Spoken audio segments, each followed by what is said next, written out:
guys, my name is Maddie, or Books with Maddie, and today I'm reading 5-star reviews of some of my least favorite books.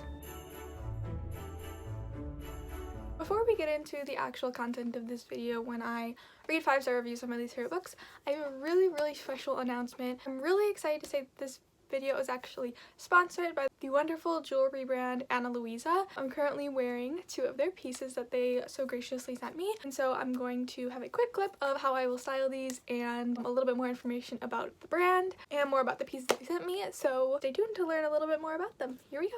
I'm really excited to be working with Ana Luisa, and I want to take a couple minutes to talk to you guys about their brand because I really support their mission. So Ana Luisa is a jewelry brand that is based in Brooklyn, New York. They sell fairly priced jewelry pieces with no luxury markup. You get the perfect Christmas gift for a loved one or even a treat for yourself. They're currently having their biggest sale of the year. It goes until December 26th, and it is buy one get one 40% off. They have gift boxes, personalized gift notes, and speedy worldwide shipping. So it's a perfect time to purchase yourself or a loved one a Christmas gift. What I was really excited about when I learned about Ana Luisa was their sustainable mission. So they offset 100% of their carbon emissions, they sustainably source their raw materials, and process is carbon free from sourcing their materials up until the disposal process of their pieces. It's so important to me that I'm supporting brands that care about the environment. There's a lot of brands out there that don't care about their environmental impact, but Ana Luisa is not one of those brands. They're very cognizant of the impact their products might have on the environment, so I'm very happy to be working with them. In addition, a lot of companies that are eco-friendly jack up their prices really high, and all of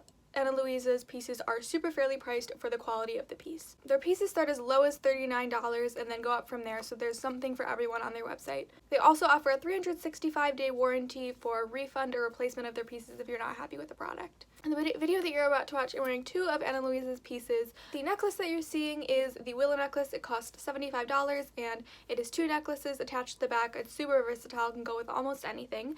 The earrings in the video and the ones that I'm wearing in this video are the Hana marble blue earrings. These also cost $75 and they're one of my favorite earrings that I own. They're super easy to use. They have a clasp in the back instead of an actual backing that separates from the piece. I'm always losing the back to my earrings, so I was super excited to see that these close without having a separate back. The final piece is the Isadora Necklace. In this video, I'm wearing 2 of the necklaces, but there is a third. They all come separately, so you can style them differently for different outfits. The Isadora Necklace is $99, and it comes with these 3 necklaces, which you can separate and wear separately. I love wearing them together, but they can also be styled really easily separately.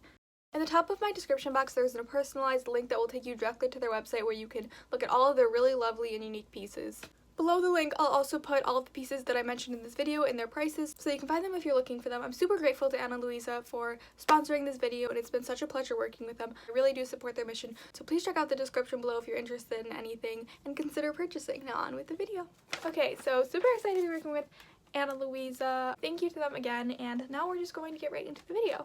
So, like I said in the beginning, we're going to be reading 5-star reviews or really good reviews of some of my least favorite books. So I tend to have really strong opinions about books, especially when I dislike them. I'm really excited to see how some of these reviews spin my interpretations of books, and of course I did another video like this a while ago where I talked about 1-star reviews of my favorite books, and like in that video, this is all my personal opinion and just me joking around, so don't take any of this personally, and obviously you are free to have any opinion that you'd like. Yeah, so none of this is like personal or, you know, meant to degrade other people's opinions. You are obviously allowed to have whatever opinion you like. This is just me expressing my preferences and views as well. Okay, so we're going to start out with 2 Steps Forward by Graeme Simsion and Anne Buist. So this is one of my least favorite books that I read this year. I read it in July, I believe, and it basically follows 2 people, Zoe and Martin. Zoe is from California. Martin is from England, I think. And Zoe's husband recently passed away. She has 2 grown children, and Martin is divorced from his wife. They both embark on a journey on this trail. It's called the Camino, and it runs from like France to Spain. It's a really long trail. I don't know, they start in France. I don't know exactly where the trail starts, but they start in France and they end in Spain, and they end up like continually connecting on the trail, and basically there's a little bit of a romance between them. I hated this book. I talked about it before, and I know it's like super, like nobody has probably heard of this book. I picked up this book at a discount bookstore, and I ended up hating it. So here's why. Here's my reasoning why I didn't like it. It was boring and horrible, and nothing happened the entire time except they walked. they just walked the whole time, and that's all that it was about. Like, the romance wasn't even that, like, that big of a storyline. Like, at the end, it might have been, but, like, the ending was just so, like, inconclusive and just dumb. Sorry, I feel so mean saying about this, but okay, I'm just pulling it up now to look at the reviews, and the first two genres that it's under is fiction and romance. I disagree. This is hiking and engineering. Like, the guy Martin is an engineer, and his entire section is about how he built a cart and how, oh, is this cart gonna work? Can he get investors for his cart? I learned so much about this freaking cart. I didn't care. Anyway, that was his entire personality trait, by the way, was that he made a cart. He had no personality whatsoever except for his cart. I really didn't like him. Read my review really quickly. Usually I write a really in-depth review when I hate a book, but this is all I could say is, wow, legitimately so bad. It takes so much for me to give a book 1 star, but I have legitimately nothing good to say about this book. It was incredibly dry and boring. The entire thing could have been shortened into a 100-page novel and still packed the same punch even more. I still agree with that 100%. I honestly probably would have enjoyed this if it had been 100 pages, like, just like a short little novella talking about this. I mean, the information about the actual pilgrimage trail was, like, quite interesting, and then, like, they had some commentary about, like, the people they met along the way. If it had more focus on that, or even a focus on just, like, one thing, but it focused on, like, everything a little bit, but, like, a lot on the cart. There was a lot of information about the cart. I don't know. Anyway, so I'm gonna read some 5-star reviews now, and we're gonna see what happens. So I'm gonna read this one first. It's pretty short. So this person says, when I first started this book, I found it a little slow and a little too full of details about walking, finding accommodation, and what they had for breakfast, but it surely did not stay like that. I disagree. That was the entire thing, was like, how do I manage my money? Like, maybe this could have been a book about financial advice. Maybe, honestly, if she had focused on that, maybe it could have been good if it had been literally about managing your finances. I would have agreed with that. But really, it was just about, like, oh, how can we save money finding hostages? No, hostages is not the word. Hostels. Oh my. I mean, that was interesting, but, like, that's not what I bought it for. You know what I mean? I don't know why I bought it, but it was not for that. Okay, next, they say, as Martin and Zoe take their first tentative steps along the walking trail, they also begin a romance which is by turns funny and sad and full of misunderstandings. I don't understand this. Okay. It's funny and sad. I don't remember anything funny. Did not laugh through this book. There was, like, other things that were happening, like, I'm pretty sure Zoe's husband committed suicide, which obviously is, like, very heartbreaking, and Martin was going through a really rough divorce. So, like, there was obviously, like, layers and, like, there was, like, some depth to it. But honestly, it was just so very, like, very drawn out. It was, like, the same thing kept happening over and over again to, like, produce angst, and it just felt like it wasn't authentic. It felt, I don't know. I didn't like it. One of those books which doesn't hit the ground running, but rather starts off slowly and gathers momentum. By the last half, I was so attached to the two main characters, I had to race to the end to see what happened. Oh, the ending is brilliant. Read it. Okay.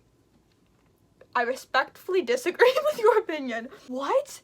I had zero attachment to these characters whatsoever. I felt like there was so little character development that there was no chance to, you know, connect to them because it was so focused on the trail and the other people and the hostels, like how many miles they walked and stuff like that. Like, I had no connection to the characters whatsoever. And the ending just, like, totally fell flat for me. Like, it wasn't satisfying in any way. It was, like, trying way too hard. So, that does not change my opinion. I guess I'm trying to see if any of these opinions will change my opinion, because that would be kind of cool. Like, I'm willing to have my opinion changed. That one did not do it for me. Okay, I'm gonna read a section of this review.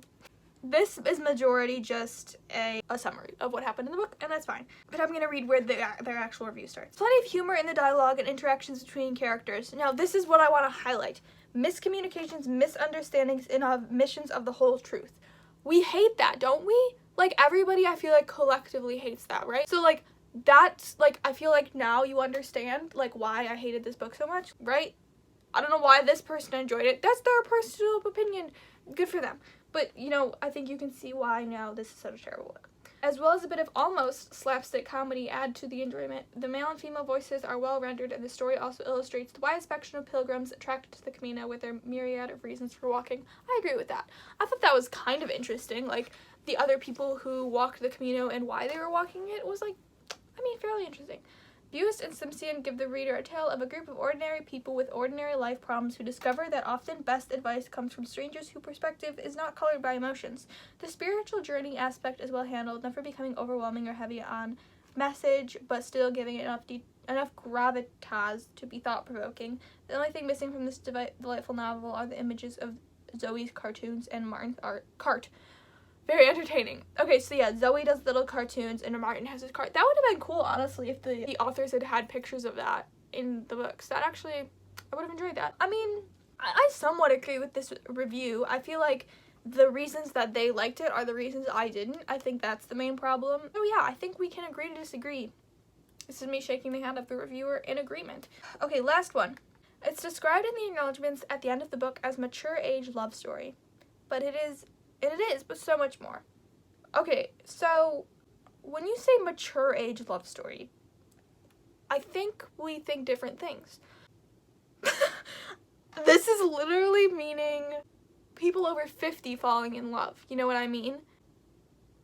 And that's not typically what that means when you say mature age love story. Not that I was necessarily looking for like a mature age love story in the other regard, but I just mean that I didn't think this was a love story at all. I think that if that's what they're marketing it as, a mature age love story, number one, you're gonna get the wrong audience. And number two, it's not. It's just not. Like, that's just not what it was. Like, it's like in, like, The Hunger Games. That's not a romance. It's like if The Hunger Games was marketed as romance. There is romance, but it's more focused on the actual things that are happening, like The Hunger Games. That's what this was. It was marketed as a romance, but it's way more about the Camino and people on the Camino and financial management and cart building. If it had been marketed as a financial management engineering novel, then possibly it could have been more accurate. This is not a romance. It is about challenge, physical challenge for sure. Ouch, all that walking, all those blisters. The challenge of being by yourself, that's true. They had to be by themselves a lot, and they discovered things about themselves while doing that. So that was interesting. Facing difficulties sometimes in life or death situations. Were there life and death situations? I don't remember that. There were many other pilgrims along the way, as well as those who ran hostels and places where the pilgrims stayed. The description of the walk was very real and the place is so well described. Both authors have walked the walks of Zoe and Martin. It rang with authenticity. I would say that's true. I would say that it was authentically written. Like, it sounded very accurate. I know literally zilch about the Camino, so I couldn't tell you if it was accurate. But if these people are saying it was accurate, then I believe them. I think that it was probably pretty accurate. And if both of the authors had walked it like this person said, then it probably was very authentic. That didn't do anything for me. That didn't make it better for me, to be honest. If there had been, like, maybe, honestly, because I think it could have been more entertaining if it wasn't authentic, if there was, like, maybe, like, what if they had walked into Bigfoot along the way? You know, what if they had discovered Sasquatch? I would have given this book 10 stars. If this was marketed the same way, and like, you didn't see it coming. It was just like, oh, two people, cartoons. Then all of a sudden, they find Sasquatch. Can you imagine how much better that would have been? Okay, I'm just saying. The next one is going to be a little controversial, folks. Welcome to controversy. Okay, so this is probably my least favorite book of all time. So, sorry to everybody who likes this book, because I know people who like this book, and wow, that's an interesting opinion. This is Beautiful Disaster by Jamie Mcguire. I legitimately can't even describe to you how much I dislike this book. I have an entire review, which is like, it was like 2 pages on Google Docs of everything that was wrong with this book. And maybe I'll do a video about how much I hated this book if you're interested in that, but I'm not going to describe it too much now. All I'm going to tell you is that this story takes place in a college setting. Basically, it's After. You know the book After by Hana? I'd never read it, but I've seen the movie. It was terrible. I loved it. I love terrible movies. It was awful. This reminded me of that, except the main character, main character, his name is Tyler. It's not Tyler, hang on. Travis Maddox is the main male character. He is a fighter. He's I don't know what the professional word is, like, he fights people. There's like an underground fighting arena thing that is on college campus, and he fights in said fighting ring situation. I don't know the correct terminology, but then another character is Abby Abernathy. She's like, oh, good girl, like, oh, I'm a good girl, and she has the appropriate number of cardigans in her wardrobe, so we know she's a good girl, because if you're a bad girl, you can't have cardigans. That's not a thing. He's like, oh, everybody falls for me, but Abby won't fall for me. That's Travis, by the way. He's like, oh, everybody loves me, but for some reason, Abby Abernathy won't sleep with me. And then he kind of coerces her into living with him. Right? I think that's what happens. I'm pretty sure that's what happens. I don't know. Something like that. It was terrible. It was sexist. There was lots of, you know, tropes like I'm not like other girls, stuff like that. There was slut shaming. There was like justification of borderline abuse. There was toxic behavior, toxic masculinity.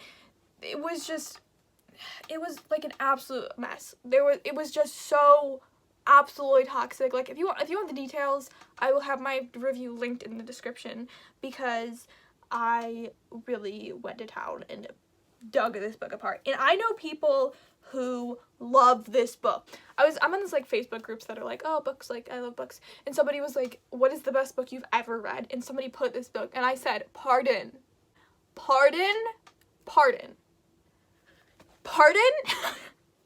And my other part of this is like, joking aside, if you're reading this book and you think that the behavior in this book is okay, this is not okay. Like, genuinely, if you want this is borderline abusive. This is toxic behavior, and you should not be in a relationship with somebody like this. So, if you are, I'm not trying to dictate your life, but perhaps reevaluate, okay? Anyway, 5-star reviews. Okay, here we go. Let's read this person's review. Okay, this person, all they said is, wow, Travis, I liked him, I hated him, I liked him again, I worried about his sanity, then I loved him. And oddly enough, I had a lot of the same feelings about Abby. So many times I wanted to scream at her, then him, then her again. Great complex characters, I love this wonderful story, wonderful world, wonderful author.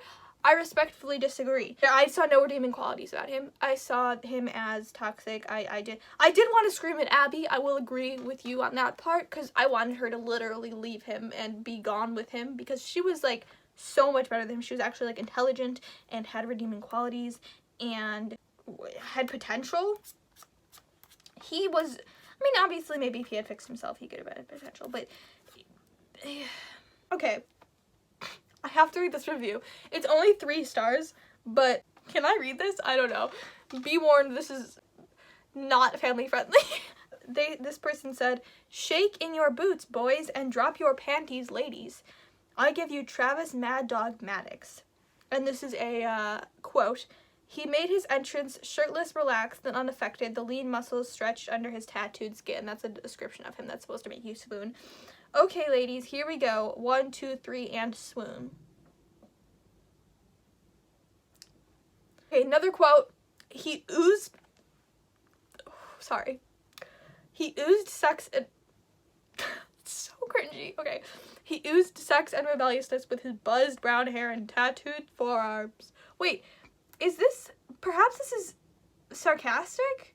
Okay, I don't know why this is, okay, this seems like it's only saying good things, so I don't know why it's 3 stars, but, so this person says, after thinking about tattooed forearms, oh, uh-oh, boy, here go my ovaries. Then they said, question, can I get pregnant from this? Do you want to? Is that what you... Alright. Okay, so then she goes and talks about Abby, and they say, I have no special love for her. This is what I've noticed a lot in these positive reviews don't like Abby, because at certain points she actually stood up for herself, and I'm guessing that's why they don't like her.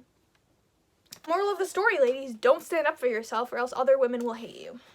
Now they're talking about Travis. He can't be beaten, he can't be ignored. He never backs down from a challenge. He is a walking one-night stand. Ladies, he is untamable. Then they say, okay, now here we're getting some bad things about the book. Now, I wish I could tell you only good things, but it wouldn't be fair if I don't tell you who he's also a jerk, temperamental, impulsive, has anger management issues, immature, at times downright stupid, also has a little stalkerish tendencies, which, thank you, somebody said it.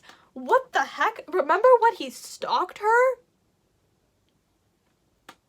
No. She should have gotten a restraining order from him Immediately. If you say stay away from me and somebody continues to follow you around, hey, hello, that's a stalker.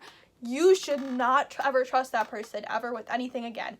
You should call the police and say, hello, somebody is following me. And they will say, okay, here's a restraining order, and you'll be safe.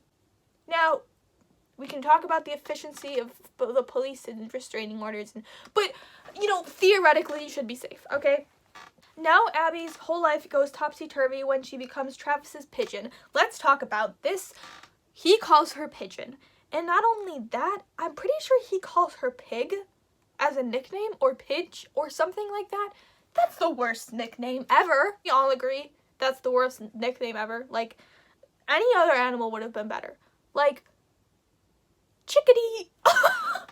It keeps with the bird theme, but isn't pigeon. Pigeons are gross birds that poop everywhere. Is that what you want? If somebody nicknamed me Pigeon, I would say no thank you. I would say please don't call me that. That's slightly insulting. Their attraction is instant, but Abby is not ready to become yet another conquest, and Travis is not ready to back down from such a refreshing challenge. I have a question. Do I need to go into detail about why seeing women as a challenge or a sexual conquest is degrading? Do I need to? Can we gather that for ourselves? Like, if somebody is only pursuing you because you're a challenge to them, right? Okay. I hope we're all on the same page here. And then it says, okay, then they're a disaster. Yeah, because he's angry and she's trying to be reasonable. This is the reason they gave it 3 stars. Now I'm just judging this person's review. I'm sorry, but listen, okay? Basically, this person is saying, how could Abby not know that Travis was in love with her? I don't blame her for trying to keep Travis only as a friend, but how could she sleep with him and then leave him? Okay, then they go through all the examples of how Abby is wrong and how she continually messes up, and how they do admit that Travis messes up as well a lot. And then they say, the only thing I can think of is she's a masochist or she loves playing damsel in distress. They also do say, Travis, you are a disaster and immediately need a shrink. They also say that they empathize with people who gave it 5 stars as well as people who gave it 1 star. So, I don't know. I don't even know where to go with this, because I disagree in saying that Abby is either a masochist or she loves playing damsel in distress. I think she was probably confused and feeling a lot of pressure from the people around her. A lot of people were saying, oh, this is super toxic. They were right. And then Travis over here is like, oh, I love you, and if you don't love me back, I'm gonna literally stalk you.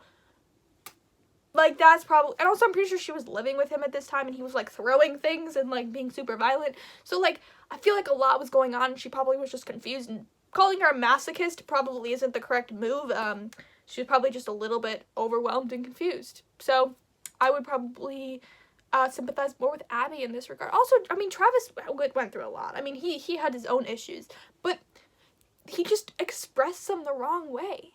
In a way that harmed other people, which I don't think there's any excuse for that, to be honest. So, nothing has changed for me. I'm gonna read one more. This person looks like they have a good one. So this person says, 5 stars with a caveat, and by far my most difficult review to write to date. I'm honestly baffled by my response to this book because I not only enjoy the story, but I gave it high marks. In many ways, this book is everything I hate in young adult romance, but I still found myself enthralled, giddy, and starry-eyed, regardless of how annoyed I became at times. In fact, I felt like I was at odds with myself during most of it. There was my latent teenage self, all starry-eyed and idealistic, who loved everything about this book, warring with my more mature and realistic 4-year-old self who knows better. It became quite exasperating. Okay, she liked all the characters in the book. Now once I become annoyed with them. The characters were multi-dimensional and authentic. It was easily to be transported into their world of college drama, although frankly I felt more like high school. I agree with that. Right from the start, I fell head over heels in love with Travis. Why? But nobody's saying why. Okay, actually she says why. He's such a lovable jerk. He epitomizes the charismatic, lackadaisical, tattooed, sexier than all get-out bad boy over whom most girls swoon. He's volatile, tough, flirty, compulsive, charming, aggressive, shameless, intelligent, domineering, proud, and nonchalant. He also has a tender-hearted, kind, and vulnerable side that makes it impossible not to love him. He really is the ultimate fantasy. What? Did you, like, when reading those things, most of those I interpreted as negative qualities. Volatile, tough, compulsive, aggressive, shameless, domineering, proud. Those are all negative qualities to me, you know what I mean? Like, hurts my soul. Okay. Our book begins with Abby, our level-headed and strong-willed heroine, attending an underground college fight where Travis Mad Dog Maddox is the undefeated champion. Unimpressed with his slick and smooth talking manner, she brushes him off, wanting nothing to do with him. The end. That should have been the end of the book. The end. She said, no thank you. He said, oh, I respect your decision. That would have been so good. Imagine, I would have given that 5 stars if that's what would have happened. Okay, only too familiar with his type. She knows he means trouble. Travis, intrigued because Abby is immune to his charms, all but stalks her, wanting to win her over. What? What? Okay. Eventually he succeeds. What begins as genuine friendship slowly blooms into an all-consuming, passionate, and frankly obsessive and codependent relationship. No. No. No, no. That's not okay. I want to say something. And what I want to say is relationships, I believe, are not meant to be all-consuming, obsessive, or codependent. I want to be clear that that should not be, like, this is a book, so the author could create the world how she wanted it. So in her ideal world, this is what happens, but in a realistic world, if you have an all-consuming, passionate, frankly obsessive, whatever, codependent, it's not gonna go well. That's so, like, literally, like, that will end so absolutely terribly in real life. So it's idealized in this book, but in real life, it's gonna be different. I promise you, don't do that. This has become just a PSA for you. You're welcome. I really liked Abby's character. I was braced to dislike her as the story progressed, fearing she would become little more than a doormat because of the codependent and obsessive relationship she had with Travis. Fair point. And she did not. She did not become a doormat. And I'm good for her. However, I was pleasantly surprised about how level-headed she remained throughout the book.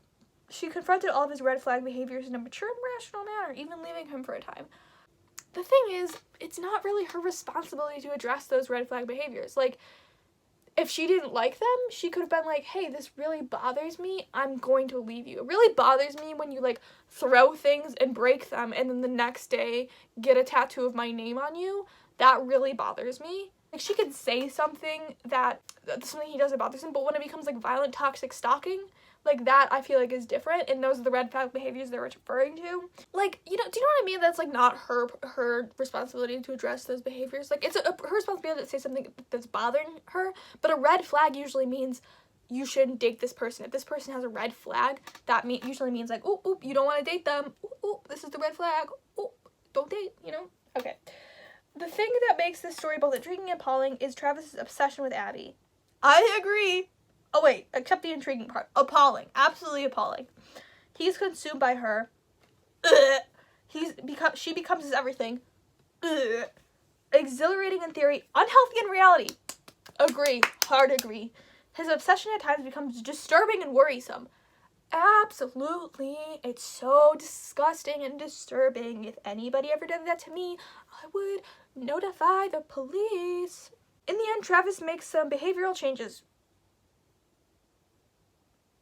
I don't remember that. Albeit more surface than substance. Hoping to win Abby back, he succeeds. And Abby returns to the relationship. In doing so, some readers may believe in the misconception that one person can change another.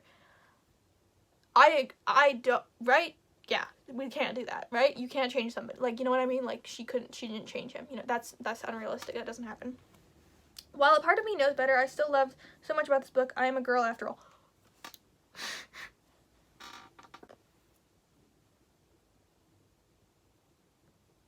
Okay. Right? No? Right? Like, we're all on the same page here? Like, okay, now this is a problem with the review because they say, the sentence, I am a girl after all, just continues to drive really toxic stereotypes against women. I can't even go into everything that's wrong with that sentence because I'm not critiquing this review, I'm critiquing the book. Would I want my 17-year-old daughter to read this? No. Very few teens have experience or maturity to distinguish between fantasy and reality, but will I read this book again? Yes. Oh dear, that makes me a hypocrite. Yes. Okay. This person seems to be able to distinguish between reality and fantasy, so yeah, okay.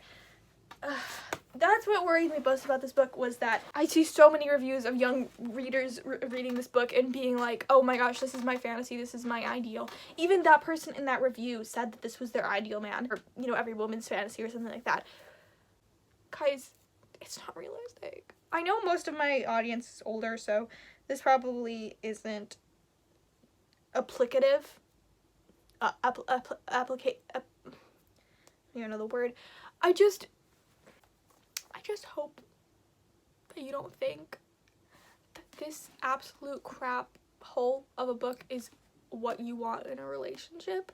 I just really hope that that's not true. I just care so much. I just don't want that for anybody.